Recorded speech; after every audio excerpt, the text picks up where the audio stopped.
Hey everybody, Jake here from Bearded Gear, and it's time for a full review. It's actually one that's super way long overdue, but it is the Tactile Knife Co Rockwall. I've had this knife now for a while, and I've carried it a good few times. I've used it, put it through its paces. This one's actually updated, so I originally bought one, and then I had the opportunity basically to send it in and have them updated it. And at the time, they also put in a 20 CV blade for me, which was really, really cool of them. I had one of the earlier ones, and so they did some in 20 CV. They gave me the opportunity to get one in that steel, and I jumped on it because I like 20 CV better. So yeah, basically this knife I got kind of on a whim. I talked about this in my unboxing and first impressions, but it's been a while now. So I guess on a whim is the wrong word. I was interested in this knife from its announcement, basically, because there aren't that many US knife companies who are making knives other than long time established ones and then like custom makers, right? And so to have a new production company who's focused on making their own production line of knives is exciting in its own right. They're in Texas. They're using U.S. materials from what I understand. They're great guys from everything I can tell. I had Michael from over there on the podcast. Loved the conversation I had with them. They seem like cool people doing cool things. They're making knives. And then the fact that it came in at $300 for a titanium liner lock, titanium scales, with really cool machining, a nice pocket clip, 20 CV blade in this case. It's pretty cool. There aren't, like, if you think about competitors for them, like US production knife companies making a titanium bodied knife with a 20 CV blade or somewhere in that ballpark, right? For $300, it's not really happening. Not that much, at least. I think of like Chris Reeve, Hinderer, and Strider, the big three, if you will, of U.S. knife companies. I don't think any of them are really playing at this price point on a knife in these materials. I don't know, maybe Chris Reeve's slip joint or something. I don't pay much attention to those, but and then there's like ProTech making like the Malibu with the 20 CV blade, but they're aluminum handles and they're a button lock. If you do get one of the titanium versions of that knife, which would actually be a lot more comparable because it's even got cool machining kind of like this one does, still a 20 CV blade in some cases, although they do some in Damascus. Those I think are like 400 and 450, somewhere in that range if you can find one new, and they tend to go for more than that on secondary. But these, the way they've worked, since there's been more demand for them than there is supply to begin with, they've basically had a wait list where you can sign up on their site and you can say, I want to buy one of these, and then they let you know when they have another batch ready. And when you get that email that says, hey, we've got a batch ready, you just buy it then. And it's not that long. I think, like, when I talked to them on the podcast, I want to say they were only like 6 weeks out, maybe 8 weeks at a time on that wait list. So it goes relatively quickly compared to some others. And yeah, I mean, they're just doing some interesting things. So I picked it up. I liked it right off the bat. Then I found out the detent could potentially be snappier. So they said, send it in. I did. I got a snappier detent and I got a 20 CV blade. This detent still isn't what I'd call like really snappy compared to some other flipper only knives, but it's a good detent. We'll talk more about that. But yeah, I've had it now for months altogether, and in this configuration even for probably 2 months now, and I've just been really behind on a lot of things. There's a lot going on in my life at the moment, but is what it is. So we're here, we're doing this, we're going to talk about the Rockwall. So let's start. We'll kind of just go through my typical ergos, carry, cutting, and action, and see where that takes us. I imagine I'll probably get off in the weeds at some point. That's the way I roll, but we're here. So let's start with ergos. Ergonomically, I quite like this knife. It's very comfortable in hand. The way that the titanium on the scales is finished, everything is just rounded off so well.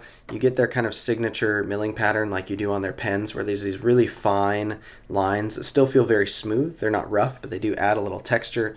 You've got this forward groove here. You can set my finger right into that. There definitely isn't a finger choil. I don't really ever find myself going up here. I wouldn't feel comfortable doing that.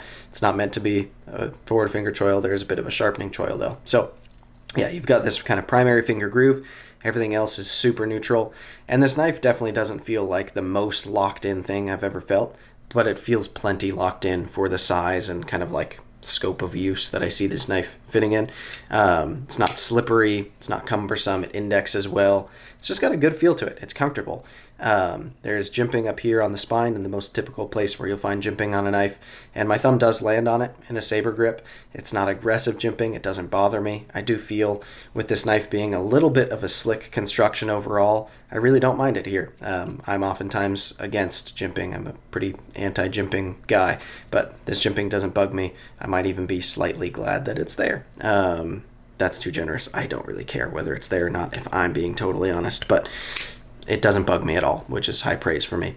Yeah, just it fits in hand well. I will say the one thing that has ever bugged me about this knife in hand is the way that the pocket clip is set right here. Since it's not centered on the knife, the corner of the knife that digs into your hand is the pocket clip. Instead of it being like, if you can imagine on this side, you see how smooth and rounded that corner is? That would be comfortable for it to be pressing into the corner of my hand. But instead, it's the edge of this pocket clip. And it's not really like a hot spot. It's not pokey enough to hurt or anything like that. But it's like the least comfortable spot on the handle. I'll say that. So whether that could be made more round or the pocket clip could just be repositioned slightly to be more centered on the knife, I think would fix that. Although I do think aesthetically they made a distinct choice here to put the pocket clip set up kind of on that edge of the knife and follow this line. And it does look cool. It looks nice. It's handsome. I don't know. It seems like a design choice. And it doesn't ruin the knife ergonomically for me, but I feel it's there more than I would if it was placed differently. So call that what it is. But yeah, saber grip, very comfortable. Hammer grip, even more comfortable. That actually kind of takes the pocket clip out of that spot. When I'm in a saber grip, it sets it more into my palm. Hammer grip, you can see it kind of goes out just past it. I do have smaller hands than some do though. I wear medium-sized gloves. Fill them out real well, but they're mediums. So for me, this grip leaves a little bit of knife sticking out of the back of my hand, but for others it may very well not.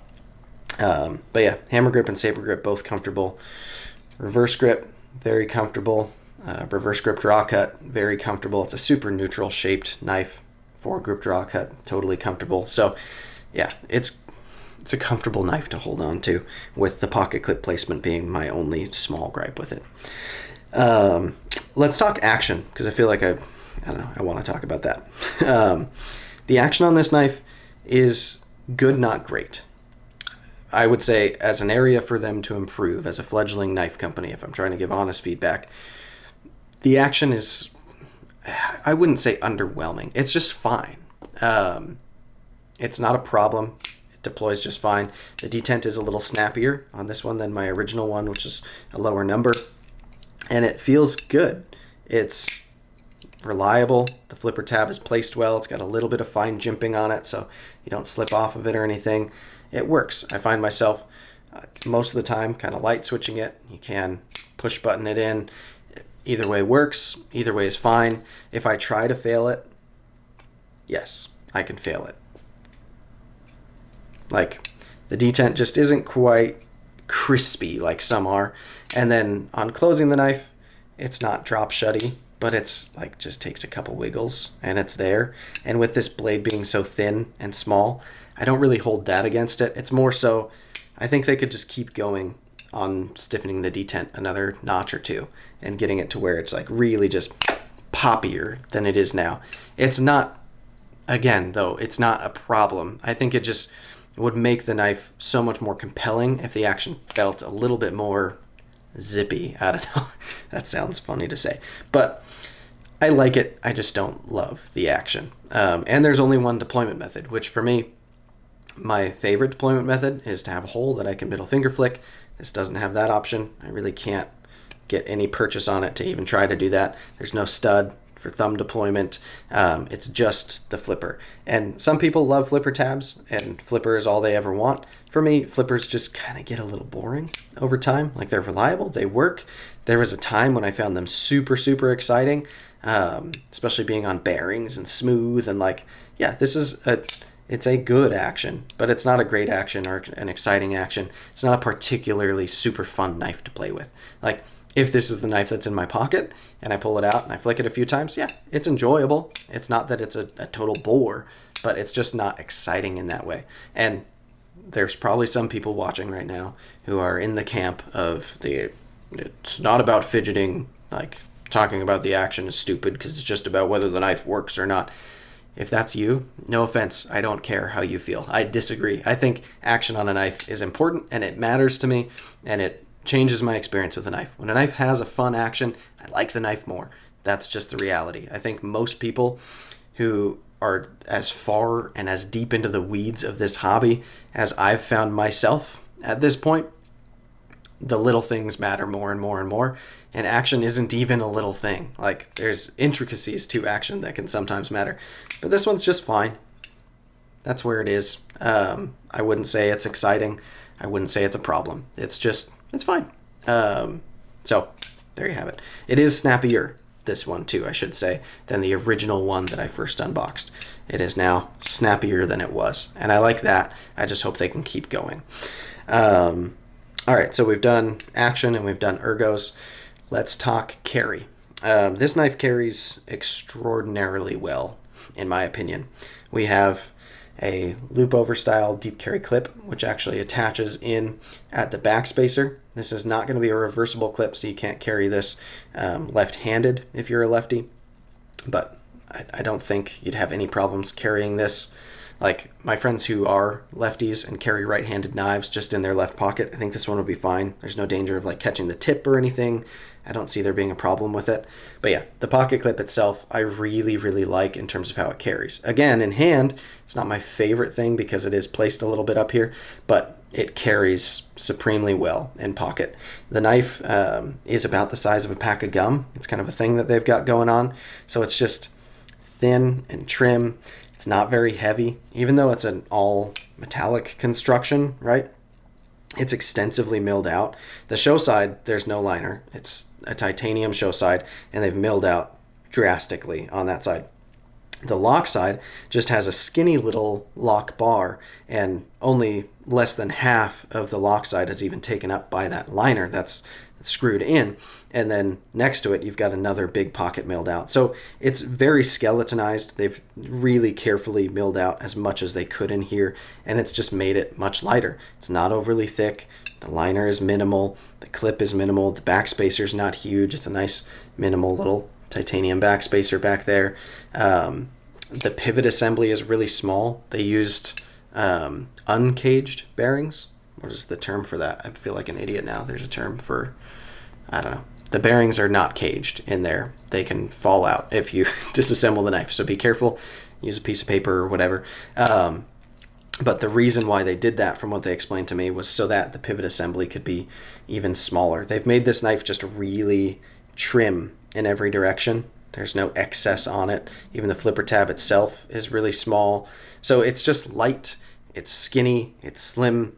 It's smooth. Even though it's got this texturing, again, on the scales going in and out of the pocket, it doesn't create any unnecessary friction or anything. It's just a good, I don't know if I should say well-positioned. It's a well-done pocket clip. Again, I wish it was just a little bit more to the center of the knife for ergos, but it's so comfortable in pocket, and it's light, and it's small, and it, to me, I've carried this knife like over 9 out of 10 times that I've carried it. It's been back left pocket as my secondary because the size of it as well, it's just small enough to fit back there. But you've got enough blade length and kind of utility here that if this is the primary in my pocket, which it has been once or twice, I don't feel like this isn't enough knife to have on me. But it just carries so small and trim that it's great to carry as a secondary and then have something bigger as a primary, like a Scarab 2 or something. I don't know. This is overkill, but you get what I mean. So yeah, very comfortable. It carries great. That leaves us with Cutting performance. So the blade on here, I find I like quite a lot. You've got a nice, very precise tip on it, which makes incisions into things very handy. This being kind of a gentleman type EDC knife, I guess I'd look at it as. I feel like it's not meant to be heavy duty. I don't think they meant for this to be bushcrafty or outdoorsy or anything. This is an EDC type of knife, right? It's going to be going through a lot of cardboard and opening packages and cutting into precise nooks and crannies and opening things up, right? So I like the blade profile for what I see this knife as being designed to do. The blade stock thickness is on the thinner side. I like that. You don't need an overly robust, super thick blade stock for a knife that fits in this category. The grind, I mean, I'm a sucker for a really thin grind. I wouldn't describe this as really thin, but it's thin enough. I mean, it's a good EDC, like everyday thickness. It came from them with a very, very sharp, like sticky sharp factory edge, and it's just a good cutting profile. It's a simple blade shape and it works, and I find it's intuitive to use. The jimping again is well placed and works well. The ergos play into its favor in the sense that it feels good and neutral in hand. It's easy to even like grip up on in funky grips because everything is just easy to maneuver on this knife. I don't know, it just works. It's like, it's thin enough, it's very sharp. The profile I like. It works. It's kind of, I don't know, it's kind of like action, but a few notches better. Like I said about the action that it's fine but not special. I'd say the cutting performance on this is like on the higher end of fine. It's not like the sliciest knife I've ever used. It's not pushing the envelope in terms of geometry or cutting performance or anything like that, but it's a good blade steel that, according to everything I can tell so far, they're heat treating well, and the grind is pretty good. The profile I like, but yeah, it's not like reinventing cutting. It's not incredible, but it's good. And when I have this knife on me and it's what I'm using to open packaging and stuff, it's great for it. It just works absolutely fine. So yeah, I think it's safe to say that I like it. I'm not like supremely overwhelmed by this knife in pretty much any way, but I enjoy it. I like that it's coming from Texas by people who seem to care about the hobby and are enthusiastic about bringing knives to market. I think that's cool. I like that they've come in at a price point that frankly is, I even asked them about it on the podcast. Like, I am not sure how, with their business model being in the US, making these knives and bringing them to market and having a staff and running machines, how they're coming in at $300 on this knife. That's impressive. I think it's a pretty good value when you look at it that way. And they're making them pretty quickly, so they're not that hard to get. In fact, I even see on the secondary, not a ton, but I've seen quite a few pop up, and they seem to be right around the price that they are new. So that tends to lead me to believe that there's not a huge supply problem, which is good. I like that they're cranking them out. Yeah, I don't know. I like this knife. I'm not in love with it. It's not my favorite knife ever, but I like it. And is part of it that it's American made? Absolutely, sure. But yeah, I don't know. I guess it is what it is.